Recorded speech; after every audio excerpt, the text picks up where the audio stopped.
समय सार परमागम का 139वां कलश चल रहा था। कलश का अर्थ तो अपन ने किया था और बनारसी दास जी ने भी एक दोहा लिखा है उस संदर्भ में।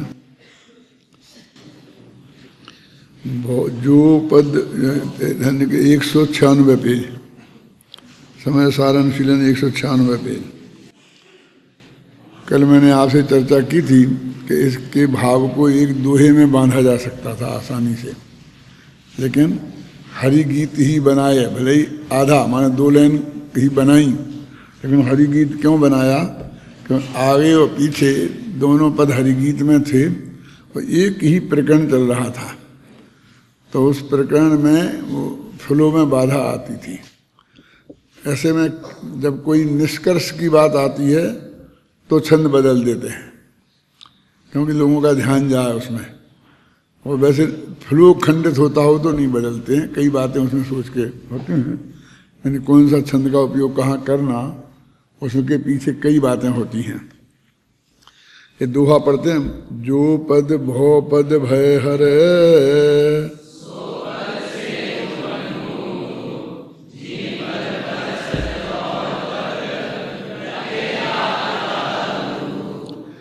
जिस पद के जो पद संसार के भय को हरने वाला है, जो पद भो पद, भो पद में भो माने भव, भव माने संसार, तो संसार में जो आपत्तियां हैं उनके भय को जो दूर करने वाला है, सो पद सेऊ अनूप, उस अनुपम पद की सेवा करनी चाहिए। जी पद परसत और पद, जिस पद के स्पर्श करने से और पद, बाकी के जो पद हैं वे लगे आपदा रूप में, हमें आपत्ति जनक ऐसा लगे आफत आ गई। कल आफत का पद का आफत का अर्थ बताया था बहुत, वही, और लगे आपदा रूप, वही आफत है। जो और पद आपत्ति के रूप में लगते हैं, ऐसे पद की हमें, हे भव्य जीवो, जिस पद के स्पर्श करते ही अन्य सभी पद आपदा रूप भाषित होने लगते हैं, संसार भय को दूर करने वाले उस अनुपम ज्ञान पद का सेवन करो। उक्त संपूर्ण कथन का एकमात्र तात्पर्य यह है कि ज्ञान पद रूप आत्मा ही सार है, स्वपद है, और सर्व पर पदार्थ असार हैं, परपद हैं, अपनाने योग्य नहीं है। ये जो स्वपद कह रहे वो आत्मा ही है और कुछ नहीं है। तो ज्ञान का वो भी आत्मा के अर्थ में ही है। गाथा 203 के बाद आचार्य जयसेन की तात्पर्य वृत्ति टीका में 3 गाथाएं आई हैं, जो आत्मख्याति में क्रमशः आगे 207, 209, 206वीं गाथा है के रूप में आने वाली है। आपको पता लग सकता है कि 207 और 209 और फिर 206, क्रम तो ऐसा नहीं रखना चाहिए ना, क्यों? लेकिन जो वो गाथाएं आने वाली हैं जो यहाँ जयसेन की में हैं, वो गाथाएं वहाँ इन नंबरों की हैं, इसलिए वो नंबर दिए हैं, ख्याल में है ना। पहली गाथा तो है 207 नंबर की, और दूसरी गाथा है 209 समान, 9 के समान, और तीसरी है 2 से 6 के समान। इसलिए ये क्रम भंग जो आपको दिखता है वो उन गाथाओं के हिसाब से है। उक्त गाथाओं की चर्चा भी आगे यथास्थान होगी ही, अतः यहाँ उनके बारे में कुछ लिखना आवश्यक नहीं है। अब आगामी गाथा में भी ये जो चर्चा हो चली है ना पद की, उसी की आने वाली है बात। और अब ये जो आगे का कलश है ये उसी का उत्थान का रूप कलश है। इन दोनों कलशों को भी उसके उत्थान का रूप कलश कह सकते हैं। देखो, अमृतचंद्राचार्य ने जहाँ भी जो भी गाथाएं लिखी हैं, है ना, अब देखिए जो आगामी गाथा है ना 204, उसका जो हेडिंग है मतलब है वो सिर्फ तथा ही है ना, इतना ही लिख दिया तथा ही। अभी तथा ही न्याय शब्द का स्पेशल शब्द है, जिसका अर्थ होता है कि जो बात हमने अभी तक कही है अब उसी को और विस्तार से तर्क से युक्ति से समझाते हैं। किसी बात का विशेष स्पष्टीकरण करना हो तो वे तथा ही लिख के करते हैं। जैसे ननु शब्द है, उसका अर्थ होता है कि अब यहाँ कोई प्रश्न खड़ा कर रहे, वो शंका खड़ी कर रहे, वो ननु ऐसे शब्द सुनिश्चित हैं। जो न्याय शास्त्र पढ़ने वाले उनको पहली साल पढ़ते हैं, उसी में पूरी तरह से परिचित हो जाते हैं। तो तथा ही लिखा है तो इसका अर्थ ये है कि एक कलश में भी वही बात कहने वाले हैं जो आगे गाथा में कही गई है। अब ये कलश और टीका, आप महाकाव्यों के लक्षण पढ़े आप लोगों ने किसी ने? तो महाकाव्य में एक नियम होता है कि कम से कम उसमें 8 सर्ग होने चाहिए, और 18 तक भी कितने भी हों। तो उसमें जब पहला सर्ग खत्म होता है जो सर्ग, तो उसमें अगले सर्ग में क्या आएगा उसकी विषय वस्तु का संकेत आ जाना चाहिए। क्या यानी आपको पता लग जाना चाहिए कि अगला जो अध्याय आएगा वो उसमें क्या आने वाला है। कभी कभी तो वही बात जो पीछे से चली आ रही आगे बढ़ती है, और कभी कभी विषय एकदम बदल जाता है। जो आपने पुराने जो कथाएं पढ़ी हों, शील कथा, दर्शन कथा, दान कथा, ये कथाएं थी पहले चलती थी ना, भट्टारकों के ज़माने में बहुत ये कथा कोश थे, तो वो सब ऐसे पद्य में लिखी जाती थी। तो उनकी एक स्टाइल थी कि एक पंक्ति लिखते थे वो, यहाँ की बात यहाँ ही रही, आगे और सुनो जो भई। ये पंक्ति है उनकी। क्या मतलब इसका? माने शील कथा चल रही, मान लीजिए मनोरमा की कहानी चल रही, तो मनोरमा अपने पीहर में है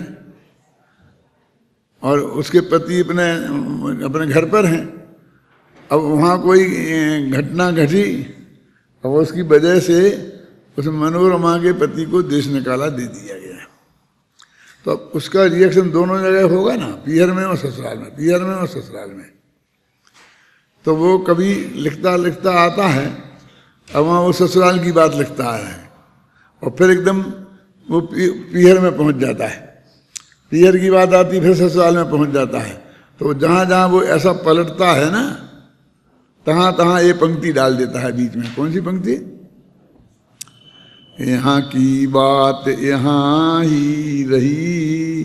अब जब इन्हें यहाँ तक कहानी सुना दी, अब यहाँ स्टॉप कर दो बस, है आगे। और अब वहाँ क्या हो रहा, जो भाई आगे दूसरी क्या हुआ उसकी बात तुम सुनो, और फिर वो उसकी सुनाएगा और फिर लौट के फिर यहाँ आ जाएगा, क्योंकि यहाँ की बात फिर भी लिखेगा, यहाँ की बात यहाँ भी रही, अब वहाँ क्या हुआ वो सुनो।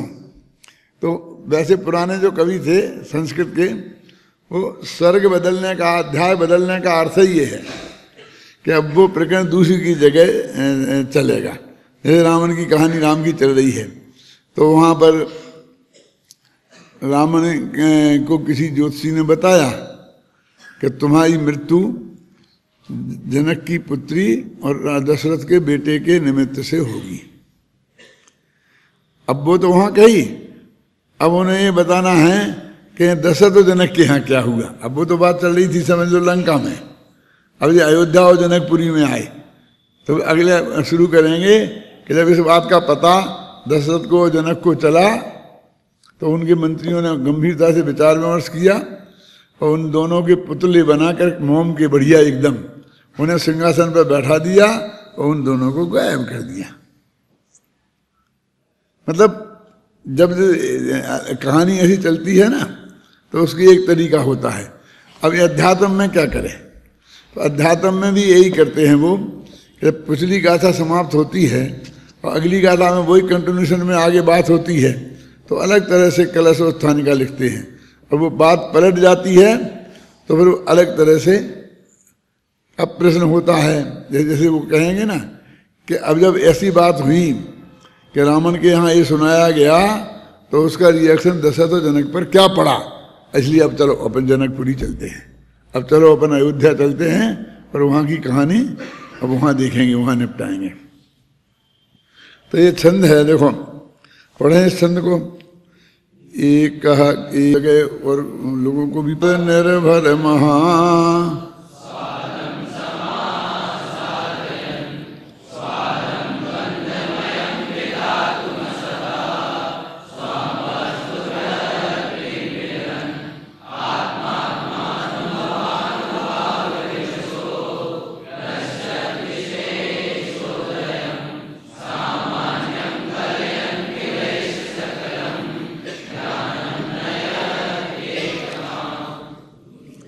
ज्ञान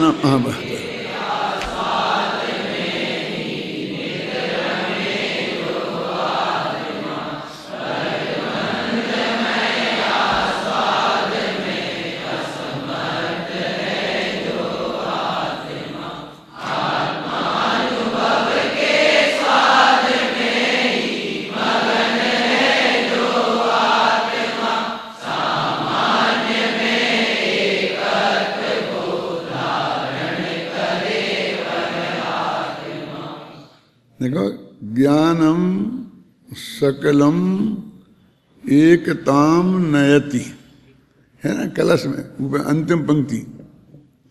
ज्ञान सब में एकता को लाता हुआ प्रकट होता है। ज्ञान एकता को लाता हुआ प्रकट होता है, एकता सब में एकता स्थापित कर देता है। क्या मतलब, जो जितने विशेष हैं उन विशेषों का समन करता हुआ और सामान्य को अपने ज्ञान में उभारता हुआ ज्ञान उदित होता है। तो देखो, एकताम नयति, नयत क्रिया तो इसमें नयति है, एकता को लाता है, एकता को लाता है, बस बात इतनी है। ज्ञान सब में एकता को लाता है। तो अब क्या करता हुआ ज्ञान, जो कल बताई थी स्टाइल, तो क्या समासादयन विदन फिर कलयन, ये है ना, ये सब चीजें हैं कितनी। आप देखो यहाँ ये सब एक प्रत्यय ना, समासादयन, समासादित करता हुआ, जानता हुआ, सामान्य को प्रकट करता हुआ, ये सब वाक्य खत्म नहीं हुआ, करता हुआ के रूप में है वो, है कि द्वंद्वमय आस्वाद लेने में असमर्थ एक गायक भाव से भरे हुए महास्वाद को लेता हुआ, ये लेता हुआ ना, ये महास्वादम समासादयन, वो ये गायक भाव जो है उसके स्वाद को लेता हुआ, है ना। द्वंद्वमय स्वाद को लेने में असमर्थ, क्योंकि वो जो गायक भाव है द्वंद्वमयम स्वादम विधातुम असहा, द्वंद्वमय स्वाद को लेने में असहाय, उसे बर्दाश्त नहीं है, सहन नहीं होता उसे। द्वंद्व का स्वाद लेना उसके लिए वो असहनीय है। तो द्वंद्वमय स्वाद को नहीं लेने वाला, द्वंद्वमय स्वाद लेने में असमर्थ एक गायक भाव से भरे हुए महास्वाद को लेता हुआ कौन? ज्ञान। ज्ञानम एकताम नयति, आत्मानुभव के अनुभाव से विवश निज वस्तु वृत्ति को जानता हुआ ये विदन, यह आत्मा ज्ञान के विशेषों के उदय को गौण करता हुआ, तो भृष्यन, ये ना भृंशद है ना, विशेषों के उदय को भ्रष्ट करता हुआ और मात्र सामान्य ज्ञान का अभ्यास करता हुआ, सामान्यम कलयन, अभ्यास करता हुआ, है ना, सकल ज्ञान को एकत्व में लाता है, एक रूप में प्राप्त करता है। माने ज्ञान में जितने जितने विशेष उदय को प्राप्त हुए थे उनको शांत करता हुआ, क्योंकि वो सब विकल्प के उत्पादक थे। जितने भी विशेष होते हैं, विशेष माने भेद होता है, विशेष माने पर्याय भी होता है, विशेष माने बहुत अर्थ होते हैं। सामान्य के विरुद्ध विशेष है ना, तो जितने भेदों में उलझ रहा था तो उस ज्ञान को उन सारे भेदों में से समेटता हुआ एक भगवान आत्मा में लाता है, फिर वो ज्ञान सामान्य हो जाता है। आगे की गाथा में कहेंगे कि मत ज्ञान, श्रुत ज्ञान, अवध ज्ञान, मन पर्याय ज्ञान, केवल ज्ञान, ये तो ज्ञान के विशेष हैं। इन विशेषों को शांत करते हुए सामान्य ज्ञान में लाओ। कि ज्ञान की बात करो ना, ये केवल ज्ञान, मन पर्याय ज्ञान, ये क्या है? ये ज्ञान के टुकड़े क्यों करते हो? ये कहते हो ज्ञान है ना सामान्य, अब इसमें सामान्य और विशेष कैसे निकालना पड़ता है। लिखो अपने, मति ज्ञान, श्रुत ज्ञान, अवधि ज्ञान, मन पर्याय ज्ञान और केवल ज्ञान। तो इसमें ज्ञान को 5 दफे लिखा ना, तो वो सामान्य रहा ना। पांचों में ज्ञान ज्ञान ज्ञान ज्ञान ज्ञान, ये सामान्य माने कॉमन है। और ये मति, श्रुत, अवधि, मन पर्याय, केवल, ये विशेष हो गए।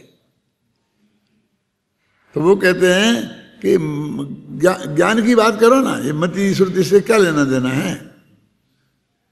ज्ञान के सारे विशेषों को दबाते हुए सामान्य ज्ञान का उदय करो। अब वो कहते ये तो क्या है, ये तो क्षयोपशम से भेद हैं, अथवा ज्ञेयों की अपेक्षा भेद हैं। कैसे ज्ञेयों की अपेक्षा भेद हैं? कि अवधि ज्ञान किसको जानता है, कि रूपी पदार्थ को जानता है। मन पर्याय ज्ञान किसको जानता है, कि दूसरे के मन की स्थित बात को जानता है, हैं? फिर कहेंगे मन शुद्ध किसको जानते हैं, कि 6 द्रव्यों को जानते हैं, लेकिन उनकी सब पर्यायों को नहीं जानते, कुछ पर्यायों को जानते हैं। तो ये किसी अपेक्षा से ये भेद खड़े किए ना। फिर कैसे जानते हैं? कि ये इंद्रियों की सहायता से जानते हैं, वे बिना इंद्रियों के जानते हैं। तो फिर वो इंद्रियों की सहायता से निर्मल रूप से जानते हैं, ये अनिर्मल जानते हैं, विशद जानते हैं। तो ये जो भेद है ये विशेष के उदय हैं। वो कहते हैं ज्ञान जानता है ना, जानता तो कॉमन है ना। कोई ज्ञान ऐसा तो नहीं है कि जो नहीं जानता है। किसी ज्ञान की परिभाषा नहीं जानने रूप तो नहीं है ना। सब जगह जानना ही जानना है कि नहीं? इसलिए कहते वो सामान्य का उदय करो। देखो उस ज्ञान के आस्वाद में ही नित्य रमे जो आत्मा, कौन से ज्ञान? वो सामान्य ज्ञान। और द्वंद्वमय आस्वाद में असमर्थ है जो आत्मा, आत्मानुभव के स्वाद में ही मगन है जो आत्मा, सामान्य में एकत्व को धारण करे वह आत्मा। सामान्य में एकत्व धारण कौन करा सकता है? आत्मा। तो ये 3 विशेषण लगाए। वहाँ भी वो समासाधन वगैरह था ना, विदन, कि जो ज्ञान के आस्वाद में रमा है, बस खत्म। आत्मा जो आत्मा, बस उसे ज्ञान ज्ञान ज्ञान ज्ञान चाहिए। किसका ज्ञान, कैसा ज्ञान, कहाँ का ज्ञान, क्या, वो कुछ नहीं। जान रहा है ना, जानना। जानना जीव का लक्षण क्या है? जानना जीव का लक्षण है। किसको जानना, किसको नहीं जानना, ऐसा जीव का लक्षण नहीं है। ख्याल में ना।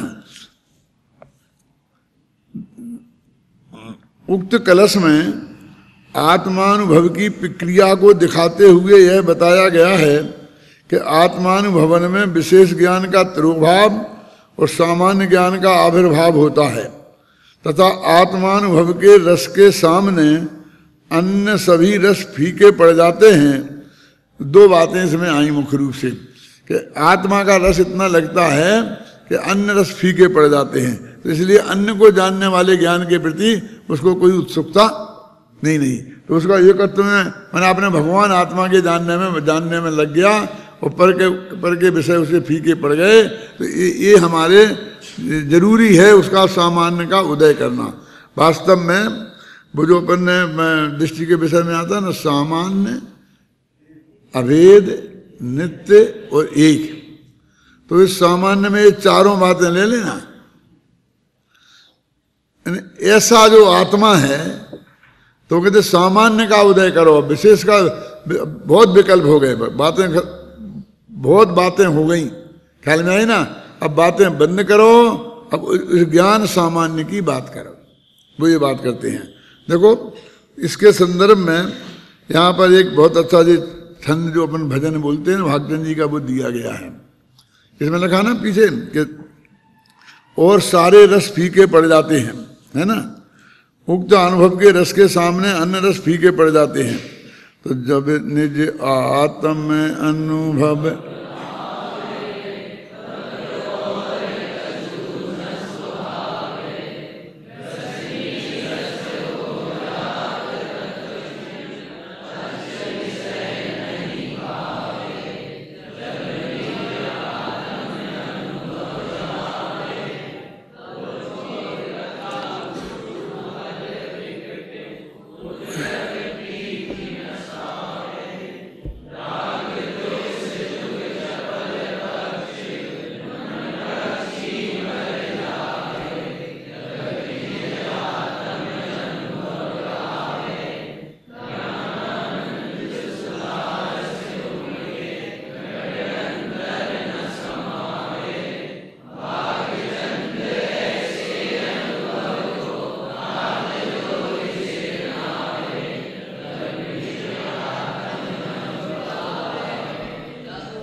अब वो ये सामान्य का उदय, आत्मा का अनुभव होना माने ज्ञान में सामान्य का उदय, सामान्य ज्ञान का उदय माने एक भगवान आत्मा को जानना, बस खत्म। अब उसमें सारी चीजें आ गई। तो जब ऐसे आत्मा का अनुभव आता है तब बाहर में और क्या क्या होता है इसका वर्णन भागचंद कवि ने किया। तो भागचंद जी जो कवि थे ये भी भाग्य की बात है, ये भी श्वेतांबर धर्म में से दिगंबर में आए थे और इनका छाजेड़ गोत्र था, ये भागचंद छाजेड़। ये बुंदेलखंड में रहते थे, भाग्य से वहां पहुंच गए। वहां तो श्वेतांबर तो है ही नहीं, दिगंबर ही दिगंबर हैं। तो दिगंबर शास्त्रों के प्रसंग में आए होंगे। ये ईसागढ़ है, ये अशोकनगर गुना चंदेरी के बीच में एक जगह है ईसागढ़, पुराना गांव है, बहुत पुराना। तो ईसागढ़ में रहने वाले थे और ये बहुत आत्मा के अनुभव के बहुत रसिया थे। ये महावीराष्टक स्तोत्र है ना, वो इनका ही बनाया हुआ है। उससे एक बात सिद्ध होती कि उनके संस्कृत भाषा पर भी कितना गहरा अधिकार था, उसमें भी वो छंद वगैरह सब लिख सकते थे, है ना। तो ये उनका ये भजन है कि तब अनुभावे तब और कछु न सुहावे। बस दुनिया को दो भागों में बांटो, एक आत्मा और एक सारी जगत, बस फिर और कोई चीज अच्छी नहीं लगती है। रस नीरस हो जात तत्क्षण। अब जो रस माने पांच इंद्रियों के रस तो कई तरह के होते हैं ना, कौन से? एक तो खट्टा मीठा, ये भी रस है ना, 5। फिर ये साहित्य के भी रस होते हैं, श्रृंगार रस है ना, हास्य रस है, ये भी रस होते हैं। तो वो 5 इंद्रियों के विषय हैं, वो सब रस ही हैं। तो ये सब चीजों में उसका कोई रस नहीं रह जाता है। ऐसा नहीं उसके जीवन में नहीं रहती हैं, क्या ना, अक्ष विषय नहीं भावे, और 5 इंद्रियों के विषय उसे अच्छे नहीं लगते हैं। अक्ष माने आत्मा भी होता है और 5 इंद्रियां भी होती हैं। गोष्ठी कथा कौतूहल विघटे, ये गोष्ठियां करते हैं ना, अब अपने यहाँ होती है हर सब में, अब यूनिवर्सिटियों में गोष्ठियां होती हैं, सेमिनार जैसे आप बोलते हैं आज की भाषा में, तो उसमें कोई रस से नहीं रहता है। मन जो बहुत घूमता है सारी दुनिया में, तो काय के बल पे भूलता है, उसके पंख होते हैं। यदि उसके पंख काट दिए जाएं, पंख बेकार हो जाएं, मर जाएं, बेकार हो जाए ना, तो फिर बेचारा क्या करेगा पक्षी, बोलो? फिर एक जगह बैठा रहेगा। तो कहते मन पंछी के दो पंखे हैं, एक का नाम है राग और एक का नाम है द्वेष, जिनके बल पर वो उड़ता है दुनिया में, है ना। तो राग द्वेष जुग माने दो, चपल बहुत चंचल हैं, ये पक्ष है।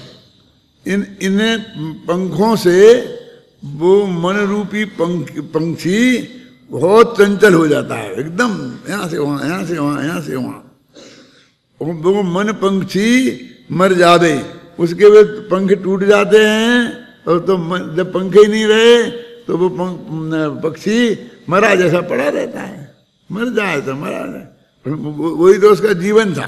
जीवन माने एक तो जिंदा रहना, और मर जाना भी अर्थ होता है, और दूसरा ये जीवन माने सक्रियता, और सक्रियता समाप्त हो जाना उसे भी मरे जैसा ही कहते हैं।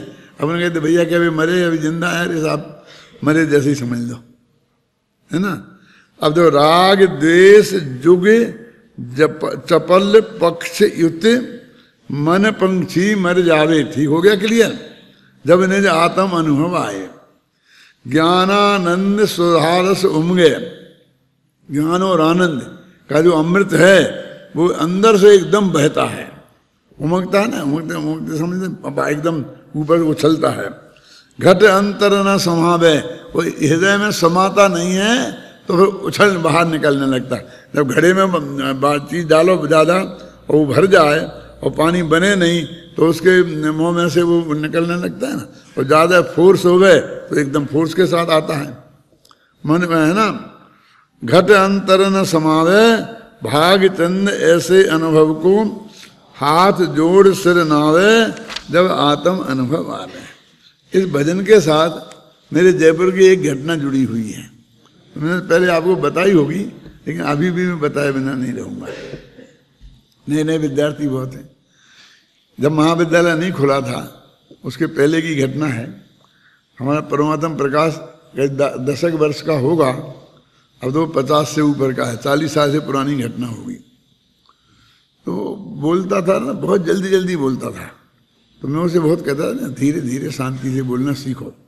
इसमें भाषण कभी इतनी जल्दी जल्दी नहीं दिया जाता है, धीरे धीरे सबकी समझ में आए, लेकिन वो आदत होती है ना तो रुकती नहीं है। तो मेरे को ऐसा लगा इसके एक उपाय करना चाहिए कि इसको संगीत सिखाना चाहिए। तो संगीत में तो बिल्कुल धीरे धीरे बोलना पड़ता है, गा के राग के हिसाब से। तो इसको जो धीरे धीरे बोलने की आदत, सिर्फ इसलिए, और कोई रस नहीं था मुझे संगीत फंगीत में, ना आज भी ज़्यादा है। तो मैंने, ये मास्टर गोपीचंद जी थे सबसे बड़े संगीतज्ञ, वो मास्टर ही गोपीचंद जी कहलाते थे, और वो सबको सिखाते थे। मेरे सभा में प्रवचन में भी आते थे वो। और तो मैंने कहा मास्टर जी यदि आपको थोड़ा समय हो तो हमारे इस बच्चे को भी सिखा दो। कहा पंडित जी आप जब कहो जहाँ कहो मैं आ जाऊँगा जी। और वो बहुत उत्साही थे, है ना। महेंद्र कुमार सेठी के मामा जी थे वो, हैं। तो वो आने लगे, और यहीं इधर सामने जो है ना जगह, ये खिड़की है उसके आगे बैठ के यहाँ पढ़ाते थे। तो पढ़ाते थे तो मैं आकर इन्हें घूम रहा था तो वो उसे सिखा रहे थे। ये वीर तुम्हारे द्वारे पर इस दर से भिखारी आया है, और दर्शन में भिक्षा पाने को दो नैने कटोरे। ये भजन सिखा रहे थे वे। वो सब सिखा चुके थे, 1 महीना करीब हो गया था, और सब बताकर भजन सिखाने का नंबर उनका आ गया था। मुझको बहुत बुरा लगा। तो मैंने वहीं आके कहा मैं मास्टर जी अब कल से मत आना, क्योंकि मैं सीख गया ना, सीख गया जी, बहुत सीख गया इतनी बात है। तो वो तो समझ गए कि कुछ बात इनको पसंद नहीं आई। तो नहीं पंडित जी आप बताओ, सच्ची बात बताओ, जो आप बताओ, जो बताओ। नहीं क्या बात है, क्या बात है, क्या बात है। मैंने कहा कि हम तो सारी जिंदगी से हर एक के दिमाग में से भिखारीपन निकालना चाहते हैं, क्योंकि जैन दर्शन में कोई किसी को कुछ देता ही नहीं है, भगवान को भी नहीं देता है किसी का। तो ये आपने क्या हाथ में कटोरा पकड़ा दिया? क्या कटोरा पकड़ा दिया? 2 नैन कटोरे लाया हूं, दर्शन, अरे ये तो भगवान के दर्शन करने की बात है, भगवान के। यही तो मैं कहता हूं कि हमें भगवान से भी कुछ नहीं मांगना है। जैन दर्शन में भगवान कुछ देते भी नहीं है और हमें उनके सामने भी हाथ फैलाना नहीं है। ये बात मैं आपको लोग विद्यार्थियों को इसलिए सुना रहा हूं कि मैं जो आप लोगों को कहता हूं इस तरह की चीजें नहीं होनी चाहिए। ये मेरा कोई तुम्हारे आने के बाद का नहीं है, जब से ही मेरे को इनसे एलर्जी है। मैंने कहा ये क्या तुमने कटोरा पकड़ा दिया हाथ में? बस दर्शन भिक्षा, दर्शन कुछ भिक्षा नाम की चीज नहीं चाहिए मेरे को, मांगना नाम की चीज नहीं चाहिए, क्योंकि जैन धर्म में मांगना नाम के धर्म नहीं है। कोई किसी को ले ही दे नहीं सकता है। भगवान के सामने गए हो तो भगवान के गुण गाओ ना, कब मना कर दे? जो गुण हैं उनमें एक्चुअल पे गाओ। लेने देने का संबंध क्या है उसमें? वस्तु के स्वरूप का प्रतिपादन करो। ये बोलो तुम कुछ नहीं देते, तुम कुछ नहीं देते। ये देते हो जो देता नहीं है उसको देते हो कि नहीं, सफेद झूठ बोलना उनको भगवान के सामने और मांगते रहना अच्छा नहीं है। बिल्कुल मेरी बहुत मजबूत और दृढ़ मान्यता है जी। तो बोले नहीं आप बताओ कि फिर मैं क्या बताऊं, जो भजन आप कहोगे वही सिखाऊंगा, मैं ये नहीं सिखाऊंगा। वो अध्यात्म प्रेमी थे, ऐसा नहीं मतलब कोई उनका कोई मेरे से मेरी पिताजी की उम्र के थे इसलिए उनका कोई अपमान करने का मेरा कोई भाव नहीं हो सकता है, लेकिन वो श्रद्धा के साथ ही अपना संबंध थे। तो मैंने उनको ये कहा था कि आप ये भजन सिखाओ कि जब आत्म में अनुभव आवे तबे और कछु न सोहा, जब आत्म में अनुभव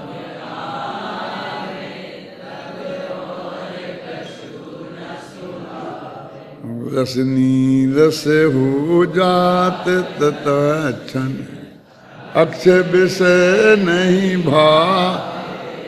अब 5 इंद्रियों के विषय तो अच्छे तो लगते नहीं है, अब काय को मांग रहे हैं? उनको मांगने लायक चीज है क्यों? 5 इंद्रियों के विषय जो भगवान छोड़ के चले गए क्यों, और वो तो उनसे मांग रहा है। इस लौकिक दृष्टि से भी जो नग्न दिगंबर है उसके पास क्या है जो तेरे को देंगे? अब हमारे पंडितों ने लगा के तरकीब लगा के वो ऐसा है उसे पुण्य बनेगा, फिर वो उदय में आया, फिर कहीं ना किसी तरकीब निकाल के कि वो सिद्ध कर दिया कि नहीं वो मिलता है। कहीं साहब बे नहीं देते हैं, नहीं बे नहीं देते हैं लेकिन मिलता है। फिर वो तो उनके देवता लोग दे देते हैं, फिर देवता नहीं आते हैं तो फिर वो माया करके और सुना देते हैं। सीता जी को आ गए थे, द्रौपदी को चीर बढ़ायो, सीता प्रति कमल रचायो, अंजन से किए अकामी, छोड़ देते हैं। मैंने लाखों के नहीं किए उनकी बात तो करते नहीं हो। कोई एक आध हजारों लाखों वर्ष पुरानी घटनाएं हुई होंगी उनको ले रहे हो। फिर मुझे बताओ एक बात कि द्रौपदी का चीर श्री कृष्ण भगवान ने बढ़ाया था कि महावीर ने?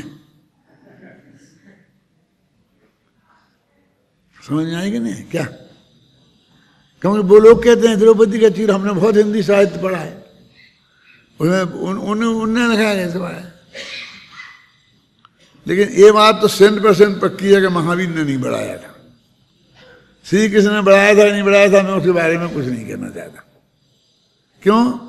क्योंकि जब वो द्रौपदी का केस था तब श्री महावीर नवानु कहाँ थे? आप समझ में आए क्या कहना चाहता हूं? क्योंकि अबे भगवान महावीर थे ही नहीं, ये तो 24वें तीर्थंकर का काल है और वो तो मुनि सुब्रतनाथ भगवान का काल था। नवानु कहाँ नरक सो गए जगती में, कितने कितने भव आए हैं अपन ने तो पढ़े ही है ना। कई दफे तो नरक गए साथ में मैं, तो वहां से निकल के त्रिपृष्ठ नारायण हुए, वो जे हुए वे हुए, नवानु कहाँ होंगे? न निश्चय से, न व्यवहार से, न उपचार से, अरे किसी से ही तो घटता नहीं है। लेकिन हमारे तो एक बुक बन गए खाने के 2 3 4 केस हैं, सबने अपने अपने भगवान के साथ जोड़ दिया। हम अभी जवाब देंगे आपको बढ़िया कि नहीं नहीं नहीं वो मुनि सुब्रतनाथ भगवान ने बढ़ाया होगा। मुनि सुब्रतनाथ के साथ तो जोड़ सकते हैं।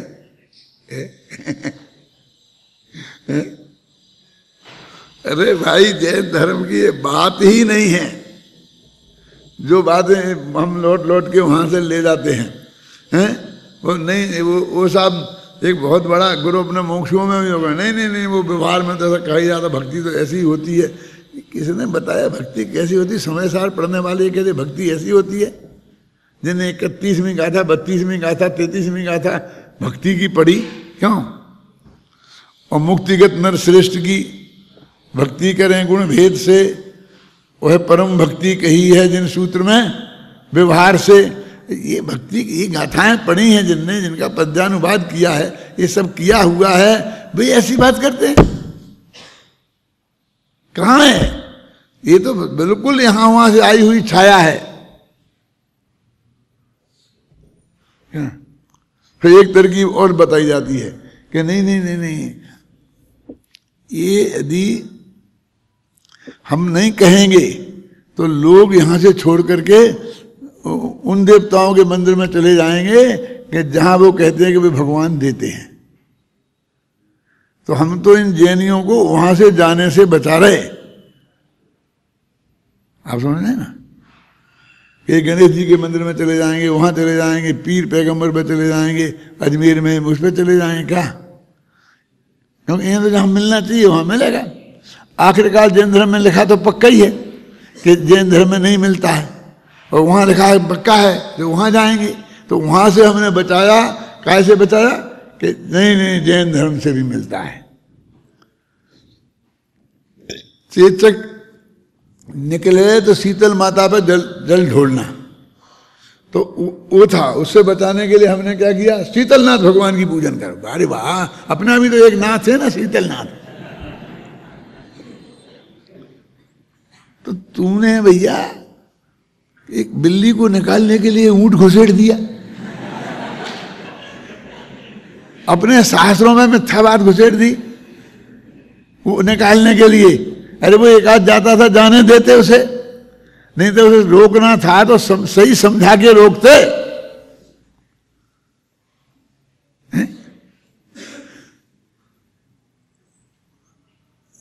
बहुत तकलीफ है। तकलीफ ये है कि वो जमाने का प्रभाव इतना तेज बनता है कि जो अच्छे अच्छे बड़े बड़े आध्यात्मिक लोग हैं वे भी उसमें बहते हैं। अब उनने भी एक आध भजन ऐसा लिख दिया, उनके नाम पे चल निकला। उनने लिखा था कि नहीं लिखा था भगवान जाने। आप जानते हैं ऐसा बहुत हुआ पुराने जमाने में। एक कबीर के दोहे हैं ना, तो कबीर के दोहे हजारों दोहे ऐसे हैं जो कबीर ने बनाए ही नहीं थे, और हर एक ने बनाकर लिख दिए, कहें कबीर सुनो भाई साधु। भाई एक पंक्ति जोड़ दी हर एक में, कहें कबीर सुनो भाई साधु, अपनी तरफ से बनाया और कहें कबीर सुनो भाई साधु, और जोड़ जोड़ के बना दिया, लिख दिया कि अरे कबीर की है ही नहीं है? जो कह मैं पत्थर पूजे हरी मिले तो मैं पूजूं पहाड़, जासे जा चक्की भली पूछ का संसार, ऐसा मानने वाला। और वो कहें कबीर सुनो भाई साधु को भगवान दौड़े दौड़े चले जाए तुझे बचा लेंगे, ऐसा कर लेंगे, वैसा कर लेंगे, ऐसा कर लेंगे। वो तो ऐसा मानते थे कि सारी जगत भगवान है, दुनिया में भगवान ऐसा है। आप जानते हैं एक दफे एक लेटे थे कबीर, मस्जिद की तरफ पैर थे, तो एक आदमी आया कि तुम्हें शर्म नहीं आती मस्जिद की तरफ पैर करके लेटे हो? तो उन्होंने कहा ठीक है, ऐसा कर तू मेरे पैर उस तरफ कर दे कि जहां मंदिर मस्जिद नहीं हो, मंदिर नहीं हो, मुझे कोई रस नहीं है।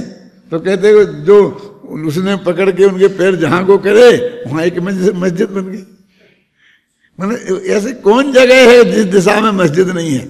यहां से चारों पांचों दिशाओं में मस्जिद बन गई। माने कि 1-2 किलोमीटर चले जाओ, 10 किलोमीटर चले जाओ, 50-100-200 किलोमीटर चले जाओ, तो इस दिशा में कोई मस्जिद होगी नहीं। ऐसा आदमी था और उसके नाम पे कुछ भी ठोक दिया। जो भगवान महावीर की दिव्य धुनी में ये तत्व आया, एक दिव्य दूसरे देव का करता ही नहीं है, भगवान अकर्ता है। अब उसकी में भक्ति के नाम पर क्यों मेरी समझ में नहीं आता कि वे उनके भगत हैं कि विरोधी हैं।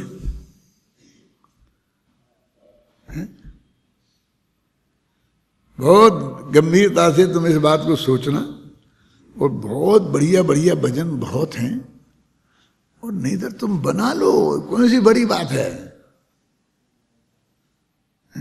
ये बनी बनाई खाने की वो क्यों सोचते हो? धर्म के क्षेत्र में अपन मिठाई भी घर पे बना के खाते हैं, बाजार से बनी बनाई नहीं लाते हैं। हर चीज घर पे बनाते हैं ना, क्यों? बाजार की चाय नहीं पीते, घर पे बना के पीते हैं। तो भजन भी घर के बनाओ ना, भक्ति भी घर की बनाओ ना, उसमें क्या फर्क पड़ता है? पूजन भी घर की बनाओ ना। क्या कह रहे हम लोगों को तो इसमें था पहले एक पूजन थी, तुम्हें दूसरी क्यों बनाई? मैं कहता हूं इतने भगत हैं तो एक दो पूजन क्यों? जितने भगत हैं उतनी पूजने होनी चाहिए। आपने एक बात और सुनी कि नहीं सुनी कि सूरदास जी के 1.25 लाख पद हैं। तो कैसे बने कि सूरदास जी वो श्री कृष्ण के मंदिर में रहते थे, तो वहां अष्टप्रहरी भक्ति होती है, पूजा अष्टप्रहरी भक्ति। अष्टप्रहरी मतलब समझते हो? 8 पहर होते हैं, तो हर पहर में जाके भगवान के भक्ति का गीत गाया जाता था। तो सूरदास जी हर दफे भक्ति में जाते थे, तो वे एक नया भजन लेके जाते थे बना के, अपने ही बनाए पुराने नहीं गाते थे। तो रोजाना 8 तो बने ही जाने हैं। क्या अष्टप्रहरी भक्ति में रोजाना 8 तो भजन बन ही जाने हैं। ऐसे उनके मन के 1.25 लाख कहते हैं, लेकिन मैंने 5000 तो मैंने पढ़े हैं। सूरदास के पद 5000 पढ़े ठाबरा जी। क्या कह रहे तुम्हारे? मैंने एमए में स्पेशल पोएट सूरदास लिया था। स्पेशल पोएट समझते हैं? ऐसा होता है, एक पेपर ऐसा होता है कि जिसमें साथ कि एक पेपर एक कवि का बारे दो, कोई कवि आप ले लो, सूरदास, तुलसीदास, उनके 10-20 नाम होते हैं कि उनमें से किसी एक कवि को ले लो, अब उसके और जितना पद है तुम पढ़ो, वो सब में से प्रश्न आएंगे, कोई एक का नहीं। उन्हें कोई पढ़ाने वाला नहीं होता है, खुद ही पढ़ना पड़ता है और वो लिखना पड़ता है। तो मैंने स्पेशल पोएट के रूप में सूरदास लिया था, तो सूर सागर पढ़ा पूरा, जितने उपलब्ध थे सब पढ़ लिए।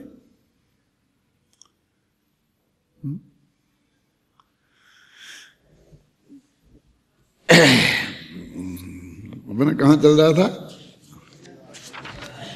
वो कलश, हाँ ये आ गया, ये आ गया, देखो।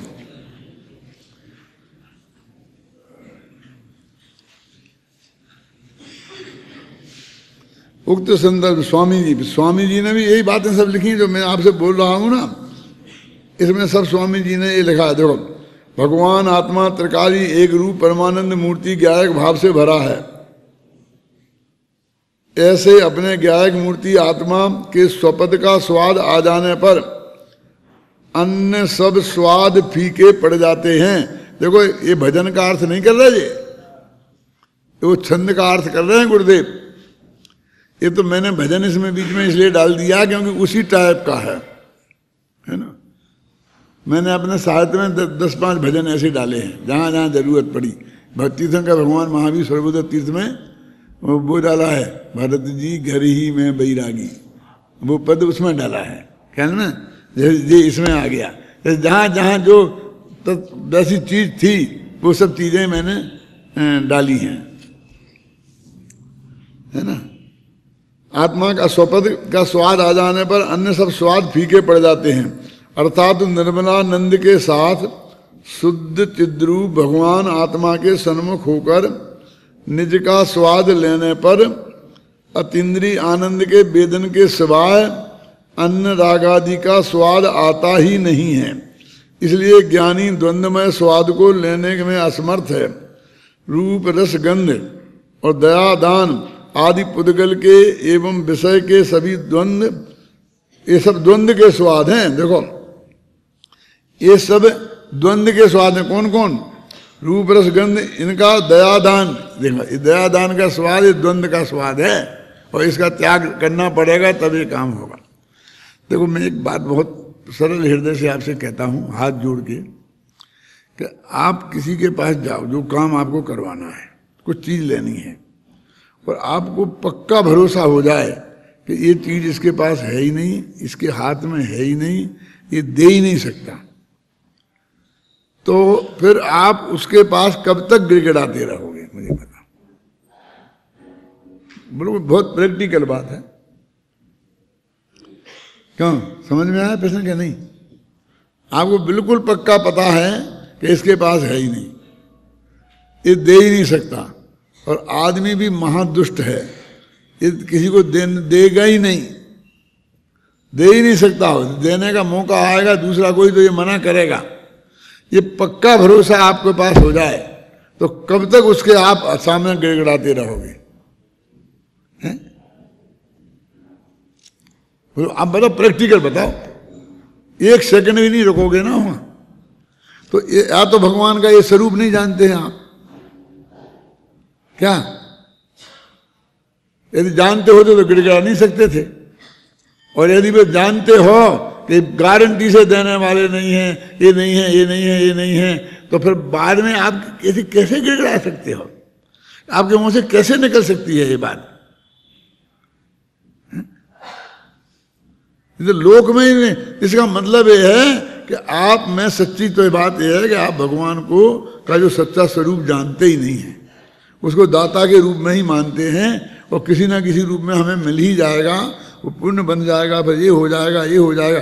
वो भी अपने लिखा कि वो पुण्य किसी काम का नहीं है, वो दुनिया में फंसाता है। फिर ये भी कहता है विषय फिर भगवान जी, मैंने वो सब क्लियर हो गई, अब फिर कैसे? तो मेरी समझ में नहीं आता है कि मैं क्या मानूं। दोनों बातें एक साथ कैसे चल सकती हैं? ये दोनों बातें एक साथ नहीं चल सकती हैं किसी भी कीमत पर, और ये चल रही हैं। उसका सीधा सच्चा अर्थ है कि जो आपने महात्मा की बातें सुनी पड़ी हैं, एक तो वो बस ऊपर रट ली हैं और बोल देते हो व्याख्यान देने के लिए, लेकिन आपको सचमुच हृदय में वैसी श्रद्धा नहीं है। सीधा सच्चा अर्थ ये है, अन्यथा ये बात नहीं हो सकती है ना? वो उस दिन मैंने बताया था ना कि हमारे वो छोटा भाई आया ना, तो उसने बोला दादा अपन कुछ पूजा पाठ कर लें अपने ये पहले दिन के लिए। हम चले गए वहाँ, तो अभी कुछ समझ में तो आता नहीं है अपन को करके, तो भक्तामृत पढ़ने लग गए। तो भक्तामृत पढ़ने लगे कि हिंदी का पढ़ो, तो हिंदी का पढ़ने लग गए। वो है ना, मुझसे गिरधर कवि किसका है, अच्छा है, बहुत अच्छा अनुवाद, अच्छा है। आदि पुरुष आदिश जन आदि सुबुध करतार, है ना वो। तो पढ़ते पढ़ते इसमें क्या है ये, क्या कर रहे हैं अपन? मैंने वही बहुत अरे बड़ा लगा। मैंने कहा भी कि क्या कर रहे हैं? बस वो तुम्हारी माता जैसी, तुम एक ही माता है दुनिया में और कोई दूसरी माताएं नहीं है, तो क्या है इसमें? एक सुंदर माता होगी तो क्या फर्क हो गया? आदिनाथ इसलिए महान थे कि सुंदर माता के बेटे थे। क्यों? इसमें क्या गुण है, क्या स्तुति है?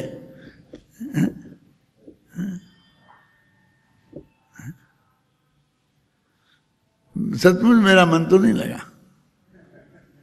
हालांकि मैं जानता हूं भक्तामर के बारे में कोई भी कमेंट्स करना इस जगत में बहुत खतरनाक है, क्योंकि उसके इतने भगत हैं इतने भगत हैं, ख्याल में है ना। देखो मैं वैसे ही नहीं कह रहा हूँ, महाराज बहनों कहता हूँ, मैं भक्तांबर की नस नस से परिचित हूँ, एक एक शब्द का अर्थ मुझे ख्याल में है, क्या है क्या है। और आज से नहीं, मैंने कभी भक्तांबर को याद नहीं किया, लेकिन पूरा भक्तांबर याद भी है मुझे। मैं गहराई से पढ़ा है, पढ़ाया है, देखा है। तो मैं जब इंदौर में रहता था, यहाँ से 45 साल पहले, 44 तो मुझे यहाँ हो गए, 45 साल पहले, तो वहाँ मोक्ष मंडल का पंडित तो मैं था। वो एक भक्तांबर मंडल है, वो आज भी है। वो उसके हेड मेरे मामा जी थे, सगे मामा, एक मामा थे, वो इंदौर में रहते थे, वो उसके भक्तांबर मंडल के हेड थे। तो वे गांव-गांव में हर सप्ताह में एक दिन भक्तांबर का अखंड पाठ करवाते थे। और फिर वे हमारे मामा जी का स्वर्गवास हो गया तो उनका बेटा हो गया उसका हेड, और वो आज भी है। उसका नाम पूनमचंद नाम है, पूनमचंद सत भैया, और वो उसका हेड है और वो सब जगह वो करवाता है। तो ये तो बोला, मेरे बोला भैया एक हमारा निवेदन मानो, क्या हमारा भक्तांबर का पाठ है तो आप भक्तांबर का अर्थ समझा दो, वहाँ आकर के 1 घंटे हमें एक दिन बता दो। मैंने कहा बेटा तुम मेरे से मत समझो, आज वो बेटा मेरे से छोटा, बहुत छोटा है, मेरे ख्याल से हमारे उत्तम से भी छोटा होगा, उससे छोटा है। तो मैंने कहा तुम मेरे से मत समझा भैया। कहे क्यों? मैं समझाऊंगा तो तेरा भक्तामर पाठ बंद हो जाएगा। तो क्या बात कर रहे, क्या बात कर रहे? मैं कहा देख बताओ तेरे समय हो गया लेकिन सुन लो तुम। मैंने कहा कि तुम भक्तांगर का क्या करते हो? अखंड पाठ। तो अखंड क्या है बता तू मेरे को, उसमें अखंड क्या है? बोले बिल्कुल 24 घंटे 1 सेकंड भी रुकती नहीं है, सब करते हैं। तो मैंने कहा देख तुम्हारी कितनी, हमारी इतने आदमी की पार्टी है, 4 घंटा एक पार्टी बोलती है, फिर 4 घंटे बाद वो पार्टी जाके आराम करती है, फिर दूसरी पार्टी आकर के बोलती है। ऐसा बराबर अखंड चलाते हैं। और फिर वो पार्टी मैंने देखा रात के भी 2 बजे चलता रहता है ना, तो वो चाय पानी करती है, उसके साथ चाय पानी की व्यवस्था होती है। क्योंकि रात भर ऐसे करेंगे तो चलता रहेगा ना, तो वे आराम करते हैं, गप लगाते हैं, चाय पानी की व्यवस्था होती है, चाय पानी करते हैं। फिर दूसरे फिर ये मैंने कहा भैया इसमें अखंड कौन रहा? भक्तांबर का भक्ति करने वाले, पाठ करने वाले तो अखंड रहे नहीं, वे तो खंडित हो गए। अकेले बेचारे भगवान ही अखंड कि वे सुनने बैठे, श्रोता भी बदलते रहते हैं। श्रोता भी कोई 24 घंटा बैठा रहे ऐसा नहीं होता, सब बदलता है। सिर्फ 2 ही अखंड है, एक स्पीकर एक बोल तुझे सुनना है ये समझाऊंगा मैं। तेरा कल्याण तो अपन को अपना करना है ना, तो अखंडता तो अपने भावों में होनी चाहिए। हम अखंड हों क्यों? तो हम तो अखंड है ही नहीं, तो काय का अखंड? बस वो आवाज गूंजती रहना चाहिए। तो अच्छा कैसेट बना लो और लगा दो, घूमती रहेगी 24 घंटा। हम 24 घंटा का पाठ यहाँ शुरू कर सकते हैं, क्यों? लगा देंगे एक कैसेट और चलती रहेगी 24 घंटा, क्यों? तो उससे हमारा हमारे मन का कल्याण हो जाएगा। क्या हो जाएगा बोलिए? मैं तो अभी भी बहुत कहता हूं तुमसे, हो गया समय मुझे मालूम है, लेकिन समय सार का पाठ करो, उसकी एक एक शब्द समझ समझ के करो, उसका जो उससे सर्वश्रेष्ठ नहीं है। मैं आपसे बोलता हूं, मैं नहीं कह रहा हूं, अमृतचंद कहते हैं समय साराद उत्तरम किंचित नास्ति, समय सार से उत्तम दुनिया में कुछ नहीं है। पढ़ो तो क्लास किताब निकालो, अंतिम पेज निकालो, अंतिम पेज।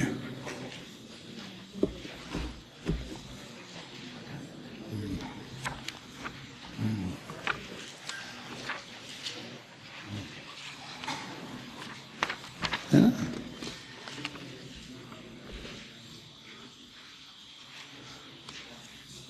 कौन सा कलश है देखो, जल्दी निकालो ना।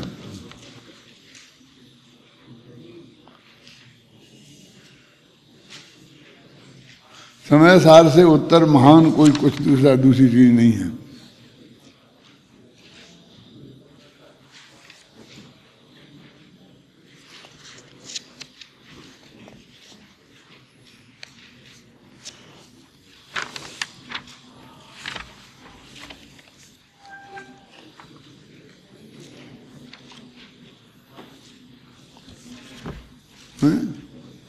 कौन सा नहीं मिला?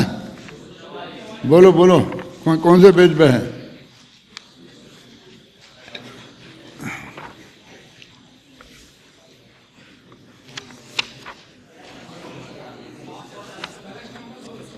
कलश नंबर 200 244 है। हाँ हाँ हाँ ये है ना?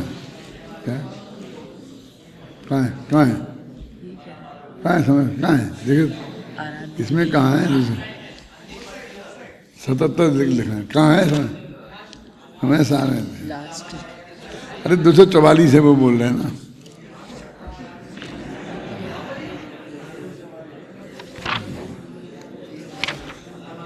वो जो परिशिष्ट के बाद में नहीं है, परिशिष्ट के वो जो समय सार खत्म होता है उसके पहले है।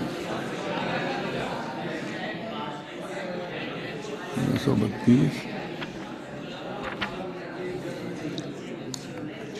बहुत ही मार्मिक है।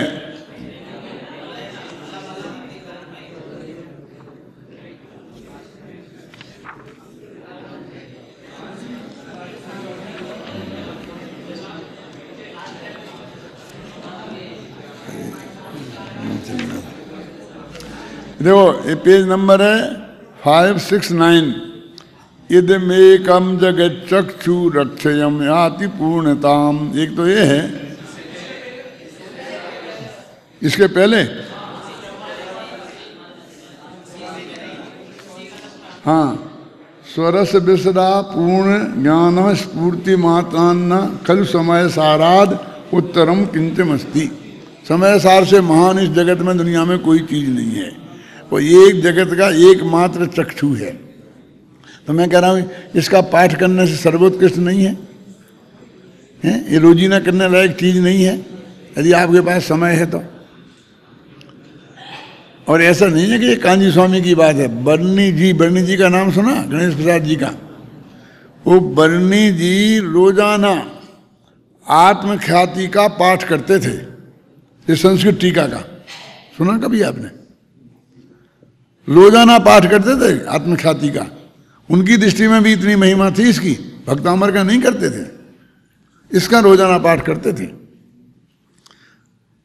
बस भाग्य की दुर्भाग्य की बात यह है कि उनसे जब कहते थे कि आप जब रोजाना पाठ करते हो, इतनी महान चीज है, तो इसे पढ़ के जगत को क्यों नहीं सुनाते? जब क्या करे, जगत समझते ही नहीं है, मुंह रखे क्या करे, ऐसे ही बोलते थे।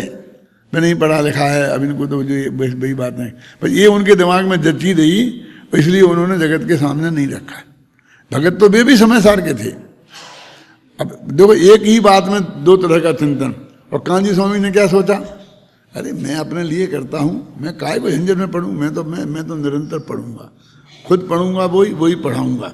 इसकी समझ में आएगा ठीक, नहीं समझ में आएगा ठीक, और आएगा क्यों नहीं समझ में? आखिर ये मनुष्य हैं, सैनी है, पंचेंद्रीय है, ये तो समय साथ त्रंचों की समझ में आ जाए ऐसा है। और वो ये हिम्मत करके वो तो अपनी धुन में मस्त रहे, वो कहते रहे, समझाते रहे, और आज लाखों लोग समझने वाले हो गए। अब हम सोच भी नहीं सकते थे इसमें से कोई नहीं समझेगा और इसमें से ऐसा निकलेगा। देखो, ज़्यादा आकुलता तो नहीं है, बस 1 मिनट में ख़त्म करता हूँ। मद्रास में हमने देखा, तमिलनाडु में पंच कल्याणक था, तो कांजी स्वामी का प्रवचन होता था। वहाँ सारे तमिलनाडु के बोलते थे जो एक अक्षर हिंदी और गुजराती का नहीं जानते थे। तो वहाँ पर हमारे भरत चक्रवर्ती थे एक साथी, तो वो उसका अनुवाद करके थोड़ा बहुत समझाते थे।